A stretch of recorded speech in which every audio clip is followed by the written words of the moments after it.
On va commencer. OK, on est en train d'enregistrer, mais on va attendre 2 minutes pour nos amis, pour nos collègues. Une question, on était en train de parler en anglais ou en français? Je ne me souviens plus. What language were we using? Les deux. Les deux? D'accord. Oui, les deux. Right. أكترية English. English, Franglish, you know, I have no idea. Or the Lebanese language, which is the Hakivak Sabasisi. All right. I am sharing, let me see, share screen. I share.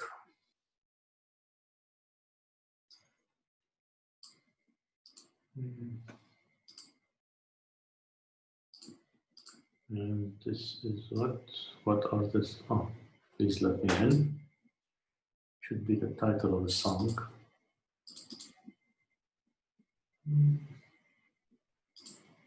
All right, let me ask you a question. Have you had your Lebanese university emails? Not yet. Really? Oh. Weren't you supposed to get them like soon? We're at the third week today. Yeah, probably. Okay. They're probably overwhelmed with work because of the pandemic and trying to deal with 400 different problems. So we have to, you know, the IT people, as I've heard, they're working like 18 hours a day. So we can't blame them. Oui, It's a very, sorry very بس difficult situation. دكتور إذا بدك أنا حكيت مع الاي تي وعطاني الميل تبعي إذا إنه ببعث لهم الرقم وإذا بدهم يحكوه Yes. برايفت. Yes. أنا مسؤول قال لي أوكي. مين اللي بعت مين؟ مين الاسم تبعه؟ مسيو إلي شمعون يمكن عائلته. اوكي. Yeah, okay. وي. Yeah. بس انه مسيو إلي شمعون كمان يعني ما بدنا نهجم عليه ب50 ايميل كمان. طيب ما بعرف. بس اذا في شخص منكم to represent the class and talk in the name of the class, yes, أحسن. That way he doesn't get 400 emails that he won't be able, it would be less efficient in fact. مش بس انه عم ندافع عنه للزلمه بس انه كمان في افيكاسيتي بتروح ما بتزبط. اوكي سو خلوا الديليجي، مين ديليجي عفوا ذكروني؟ مين؟ سليم. لا مين؟ سوري مريم. اوكي خلينا نشوف اذا بعد في حدا. Participants admit all. Okay, again. All right. So in meeting. نجيب لنا المطبخ شارج بسرعة طيري. What? Sorry, شو صار؟ أكيد شيء ما بخصنا هذا. All right. سوري نسيت إنه فاتحة الميكروفون. إيه فهمت إنه شيء ما بخصنا. هذه صايرة معي don't worry يعني بتصير مع الكل هذه. It's completely inevitable. All right. So let's start the class. I don't want to waste too much time waiting, but we have to because of the connection issue. And today we're going to be talking about something, a technical term. It's not a moral term, it's not a value judgment, it's a technical term. And that technical term is civilization. Yeah? The word civilization is used in different ways. One of the ways it's used is as a value judgment. This person is civilized. هيدا الزلمة متحضر. As if the civilization is something that represents, you know, control over oneself, sophistication, lack of violence, lack of injustice. That's the other definition of it is moral, ethical rather. in reality, you know, civilizations have produced as much violence, as much immorality as anything preceding civilization. Yeah? But the way, which is the reason why, I mean, among other reasons, is the very technical way we're going to be using the word civilization. What do we mean by civilization? No? We're not saying a civilized person is better than somebody who lives in a social structure that is not civilizational. So let's start with defining ourselves. Civilization historically is based on an energy revolution. It's a revolution in energy. Yeah? More precisely, in energy capture. And that revolution in energy capture is something that today we take for granted. We can even conceive of the world without it, which is agriculture. What agriculture did is, in fact, allow humans to extract enormous amounts of energy from the earth. And when I say energy, I'm talking about calorific energy. I'm talking about food, أكل. طب شو معناتها هذه extraction of energy? What did it do? Well, among other things that it did is, in fact, allow us to have more children. Agriculture is, in fact, the main reason we see today in our own civilization, something like 7 billion people and more, actually, 7 point something billion people on the planet Earth. The planet Earth would not have been able to maintain that amount of Homo sapiens, of humans, had it not been for civilization, for agriculture. I mean, you remember when we talked about what is the surface it took to feed 100 people? Something like, I don't know, something like, it depends, in fact, on the environment, of course, but 200 up to 400 kilometers, up to 400 square kilometers to feed 100 people. Yeah, exactly. So that a country like Lebanon would not be able to contain more or less 2,000 people, 2,500 people. Lebanon is able to contain much more than 2,500 people. My small village in Kisrwan contains 3,000 people. And that's a small village. But what is it that allowed that? What allowed that is agriculture. Is the fact that whereas in the 10,000 square kilometers, you could only feed, I think it's less because we're not taking into account the mountains. But anyway, 2,000 people, now you can feed hundreds of thousands of people. If we think of the valley of the Bekaa, if we think of the terraces, agricultural terraces that our ancestors created, all of this, it can feed hundreds of thousands of people.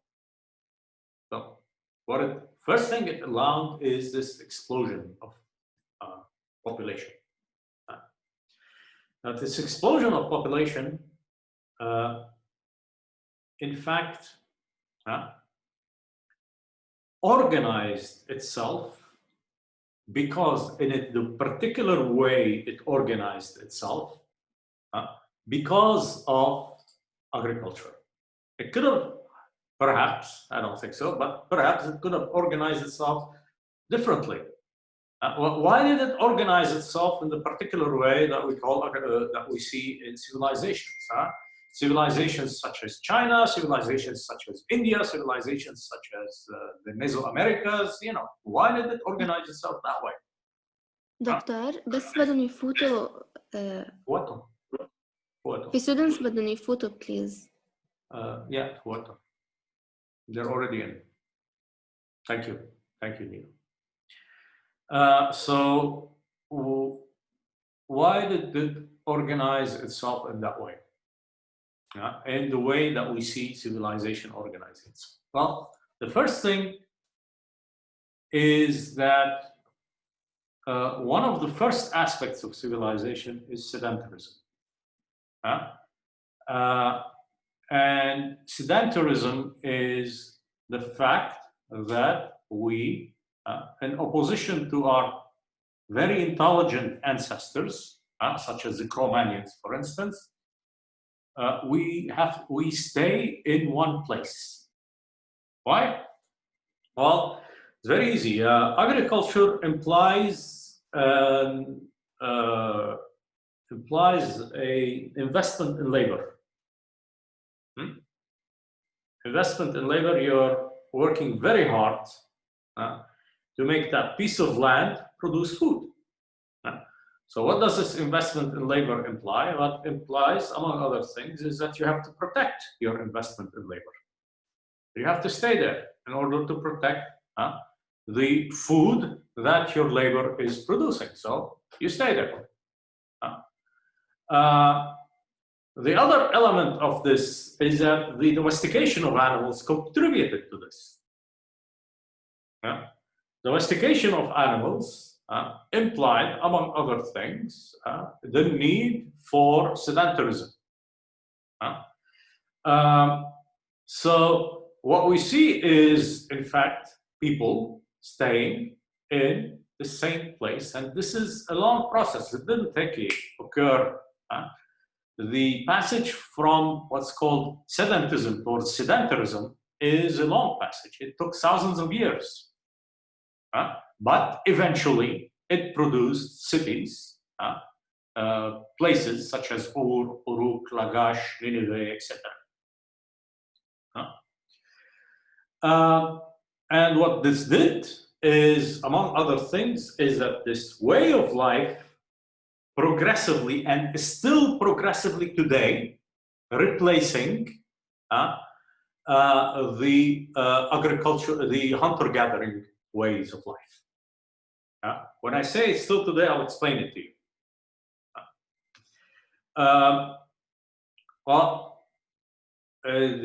The question is, why did it replace the hunter-gatherer way of life?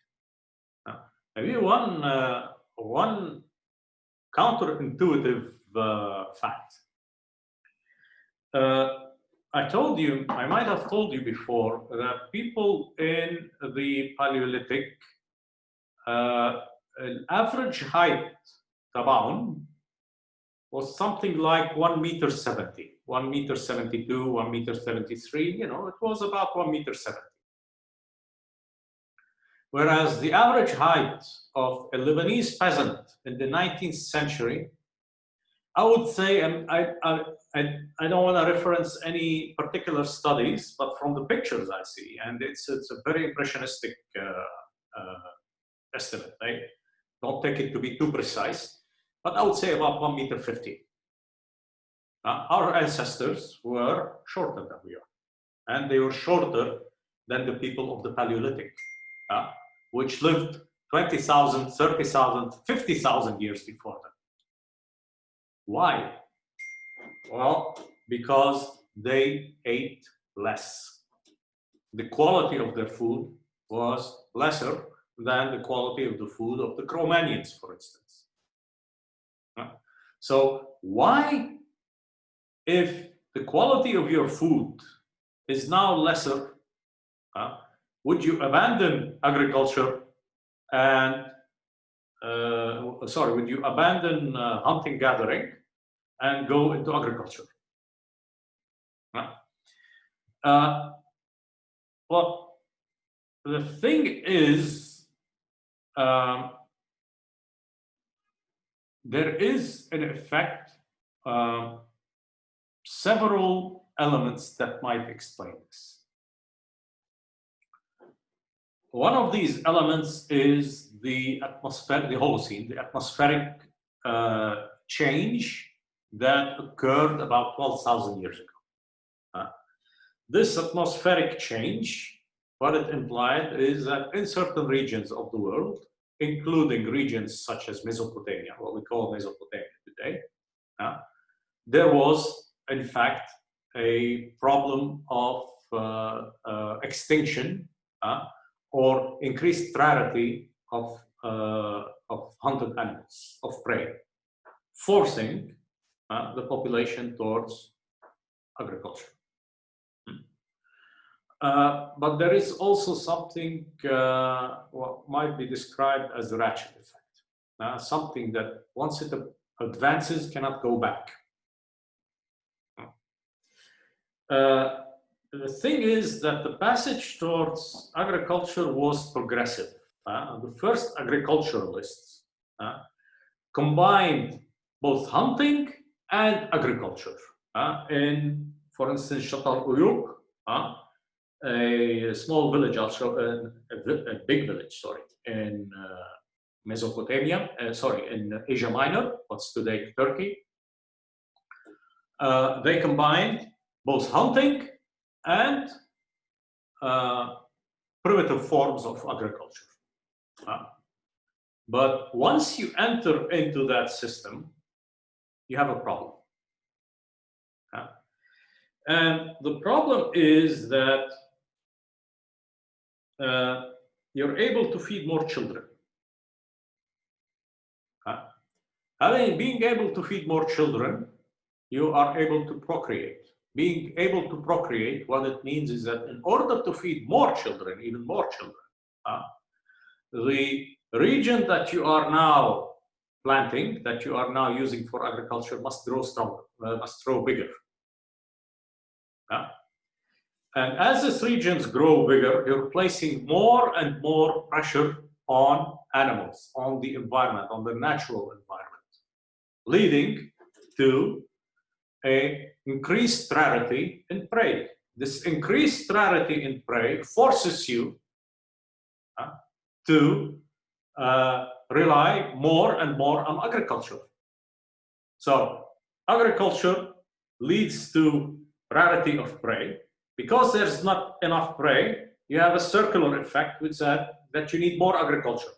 Because you have used more agriculture, you are causing increased rarity of prey, leading to even more agriculture. And in fact, you cannot go back. You cannot decide, okay, we're gonna stop agriculture and we're gonna go back to the hunter-gatherer societies. Imagine if all 7 billion people today decided that they want to go back to hunting and gathering. It's very simple. The planet Earth cannot naturally feed the 7 billion people that it has today. Professor? Yeah. Yes. Does that كيف بدي اقول لك هذا الشيء مثلا بيعطي reason for the meat industry, like this you know how villainous the meat industry is with, like, you know, the reproduction with the cows and everything. The meat industry is horrifying. Yeah, I know. It is horrifying. So does that justify what it's doing, because planet Earth cannot feed naturally the 7 billion people? It does justify that, no? The question is, you would have to, in order to respond to this question, you would have to respond to previous question. Do we need to use so much meat in order to survive? And is meat more environmentally acceptable, or rather less environmentally impactful, more or less impactful than agriculture? That's the question. If you answer that question, then you can say whether we can, in fact, lessen or forego meat. That's the question you would have to answer. Okay. هلا حتى لو كل العالم أكلت لحمة، ما المعامل عم تعمل كتير كمية أكتر من ما الإنسان عايز. يعني إذا كل يوم أكلنا لحمة بعد في لحمة عم تنكب وعم. No, I don't think so. ما فيها I don't think so. It's too expensive to produce meat for it to be thrown away like that. إنه هلا مثل حيلا شيء مثل ماكدو أو برجر كينج قد إيه بيكبوا لحمة. ما بينصرفوا اللحمة لازم. No, you're right in that sense. Yes, absolutely. What about if we ask this type of question? What if 7 billion people decided to go vegan at the same time? Would agriculture hold this much, need? That's a very good question.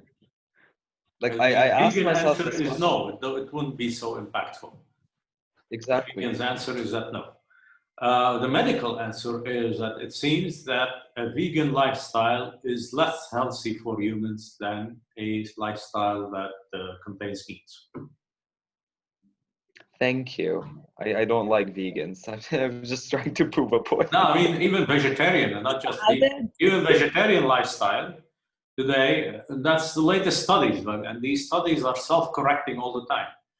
But the latest studies, what they say is that even the vegetarian lifestyle is less healthy for the human body than the lifestyle that contains moderate quantities of meat. All right. That's the ethical issue. Do I have a final answer to it? Of course not. Okay, so this is this ratchet effect that we are now living in. We cannot go back, very simply, we cannot go back to the lifestyle of the hunter-gatherers. Well, what does this mean? What it means is that civilization is now inevitable. Well, what did civilization do? And well, among other things that it has produced was new phenomena. One of these phenomena is the association of humans into what started out as villages, such as Shatal Uyuk, and I'm going to show it to you, that has grown into these very big villages. And I don't use the word cities for a very specific reason, because they don't seem to have the social stratification that we see in cities, towards something, towards new phenomena. Within these cities, they have these new phenomena. Within these villages, such as Shatal Uyuk and Jericho, they have this new phenomena, which is something that might be described as private property. The idea that a piece of land is something that I own, which today we take it for granted. This is an idea that we take for granted, but in civilizations or rather in cultures of hunter-gatherers, the idea that you own a piece of land is meaningless. The land is not something that you own. Land is something that you pass through. You might own your weapon, you might own your clothes, you might own your tent, but I mean, land is not something that you own. It's the agriculturalists who created this idea of land, of owned land. Why? Well, because they were planting this piece of land, investing in it their efforts, and imposing through force monopoly on it. Their monopoly on it. They are saying, "Ma hada bi'arrib." Nobody approaches this piece of land. It's mine. Well, what is this idea? Well, it's the idea of the beginning of the idea of what we might describe as a nation state. What is the nation state? It's this combination of a group of people saying this piece of land is mine. Lebanon, France, Germany, etc. So we see the root of all issues. The root of all issues. A root of some issues, yes, but a root of a lot of solutions. I don't imagine a lot of hospitals before that idea, or the emergence of universities before that idea. So yeah, we can say it has problems, and of course it did, but it produced quite a few solutions for humanity. The second thing that we will see is something really surprising, and that is the rise of inequalities. How did these inequalities emerge? Well, it would be a mistake to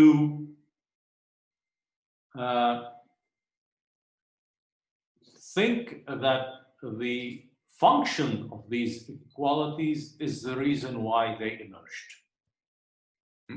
The function, their function, is not the same as why they emerged.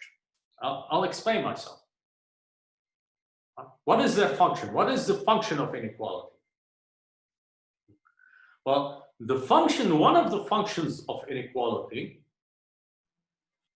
is, in fact, to maintain order. Humans. صوت لونا. For what? Okay. Professor, did you say inequality or equality? Inequality. Inequality. One of the functions of inequality is to maintain order. Well, what do we mean by maintain order? Well, humans had to contend with a situation that they had never seen before in their long history, the long history of Homo sapiens. And what is that situation is that you now have hundreds, then thousands of people sitting next to each other for years and years and years. Whereas before, yes, you had violence, but the contact between the groups was much more, haphazard. I shouldn't say haphazard, it's probably ritualized, but contacts between people was much lesser. And we know this from our villages, how potentially dangerous this situation is. You have heard in Lebanon, for instance, of people fighting, almost killing each other over a parking spot. Have you heard of things like that? Yeah, in Lebanon, a lot of these news. It's not Lebanon, it's everywhere.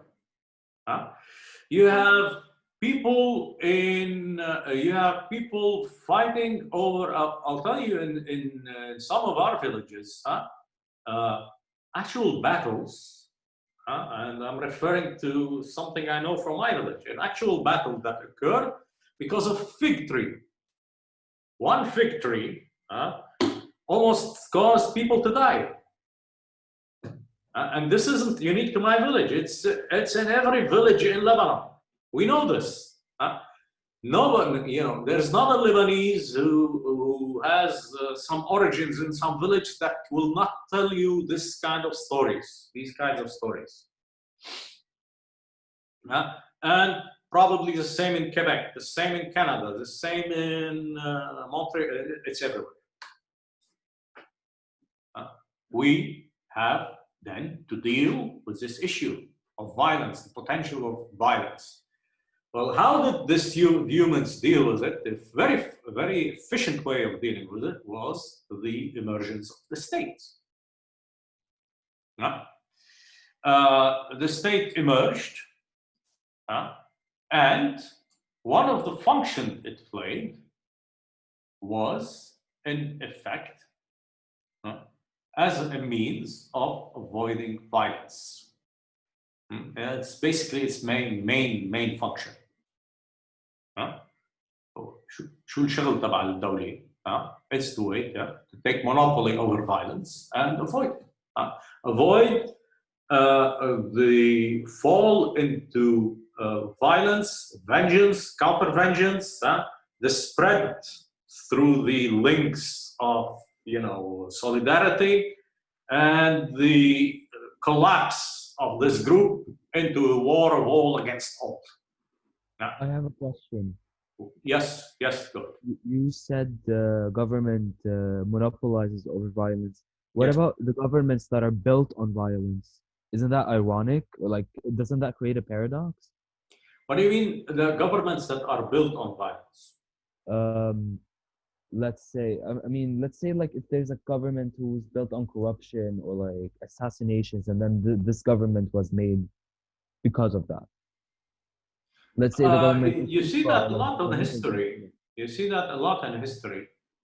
But humans have always preferred this state, and I'm referring to a gentleman by the name of Thomas Hobbes. Humans are always would prefer the state to a state of the war of all against all. Oh. Okay. They prefer. According to Hobbes, it's not always. It's more complex than that, but it would be preferable for them to have a dictator, and this is false, I completely disagree with that, but it would be preferable for them to have a dictator than to have a state where everybody is fighting everybody. You don't need to accept the dictatorship, but what the state does is, in effect, stop this the spread of violence. Vengeance, counter-vengeance, my brother against their brothers, the friends of my brothers against the friends of their brothers, and then you have the spread of violence and, the war of all against all.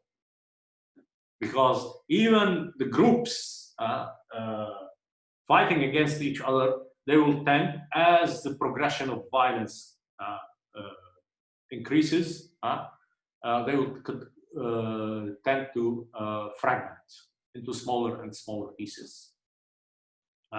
That's a very, very dangerous situation. So this is the function of the state. But why did the state emerge? In other words, what made it emerge? Can we say it's for the distribution of resources or controlling the resources of Earth?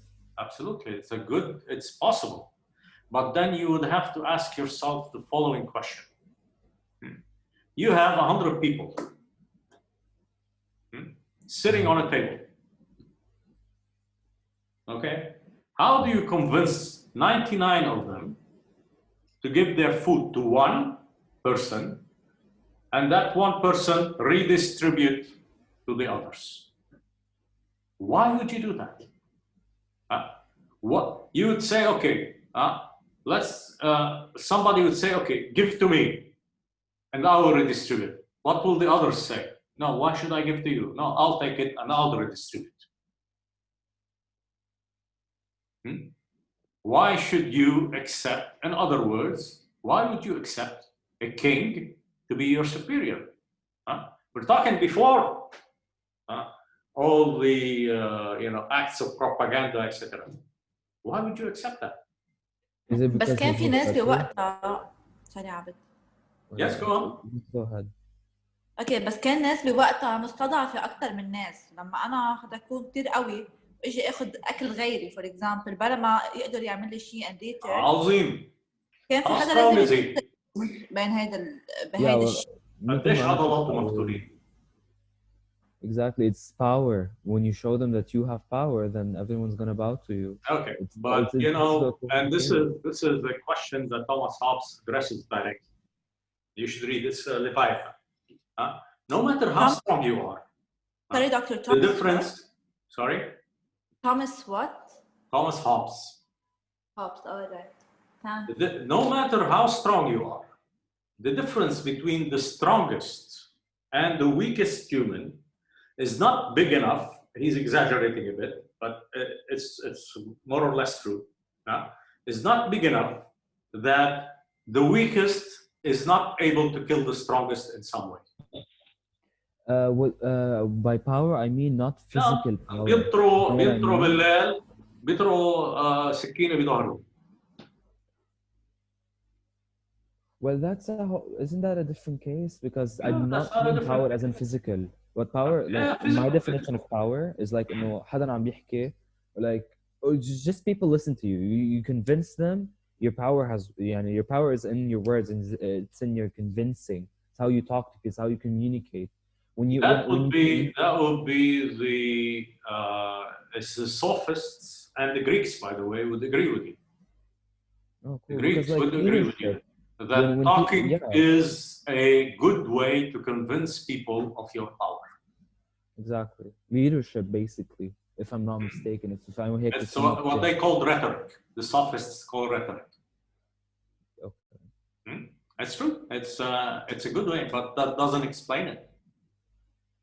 Why do they believe you? Okay. This isn't some, yes, I mean, there must be some what might be described as con artists throughout history. But why, people are more intelligent than that. They're not complete idiots. So this is the question that we are going to be asking. And before answering that question, I'm going to show you a picture and I'm going to ask you to take 10 minutes and explain that picture to me. We are at the end of our time now, and I will, and I'm not sure if I need to send you a new link. I'll send you a new link in exactly 2-3 minutes. Oh, not exactly, in 2-3 minutes. Okay? So let's stop here. And, oh, they did not stop our meeting? Okay. Oh, less than a minute. All right.